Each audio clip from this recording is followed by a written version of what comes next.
Hello viewers, likeable education চ্যানেলে তোমাদের স্বাগত। আজকের ভিডিওতে আমরা যেটা আলোচনা করব সেটা হচ্ছে গুরুত্বপূর্ণ ইন্দো গ্রিক ব্যাক্ট্রিয় রাজা মিনান্দার সম্পর্কে।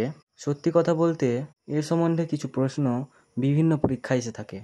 এই ভিডিওটি শুরু করার আগে বলে রাখি যে আগের ভিডিওটিতে আলোচনা করেছিলাম আর্যভট্ট নিয়ে, অর্থাৎ আর্যভট্ট কে ছিলেন, তার কৃতিত্ব কী সেই সম্বন্ধে। তো তোমরা যদি সেই ভিডিওটি না দেখে থাকলো তাহলে ডেসক্রিপশনে দেওয়া লিঙ্ক থেকে ভিডিওটিকে অবশ্যই দেখে নেবে।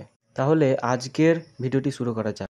তো আজকে আমরা আলোচনা করব মিনান্দার সম্পর্কে। এই প্রশ্নটি মিলিন্দ পনহ দিয়েও আসতে পারে।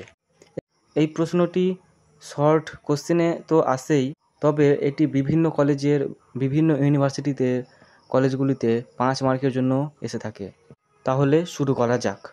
ইন্দো ব্যাক্ট্রিয় রাজাদের মধ্যে মিনান্দার ছিলেন বিশেষ বিখ্যাত। ভারতের সাহিত্যে তার নাম পাওয়া যায়।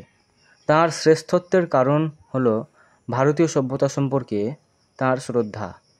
বৌদ্ধ ধর্মের ভিক্ষু ভিগু নাগসেনের সঙ্গে তিনি বৌদ্ধ শাস্ত্র সঙ্গে আলোচনা করেছেন।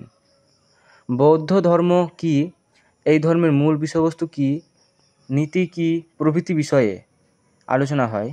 এই আলোচনা গ্রন্থ আকারে রচিত হয়। এই গ্রন্থটির নাম হলো মিলিন্দ পনহ বা মিলিন্দ প্রশ্ন। মিনান্দারের বৌদ্ধ ধর্ম গ্রহণের কথা এই গ্রন্থ থেকে জানা যায়। মিনান্দার যে বৌদ্ধ ধর্ম গ্রহণ করেছিলেন তার প্রমাণ হিসেবে বলা যায় যে তার কতগুলি মুদ্রায় ধর্মিকম উপাধি দেখা যায়। মনে রাখবে, ধর্মিকম উপাধি দেখা যায়। মিলিন্দ প্রশ্ন থেকে জানা যায় যে এই ইন্দো গ্রিক রাজা শুধু দেবতা ছিলেন না, তিনি ছিলেন একজন দিগ্বিজয়ী বীর, প্রজাহিতৈষী, শিক্ষা ও সাংস্কৃতিক প্রতি গভীর অনুরাগী প্রভৃতি বিবিধ মানবিক গুণের অধিকারী। তার দার্শনিক জ্ঞানও ছিল গভীর। তর্কবিদ্যায় তার ব্যুৎপত্তি এই গ্রন্থ প্রমাণ করে।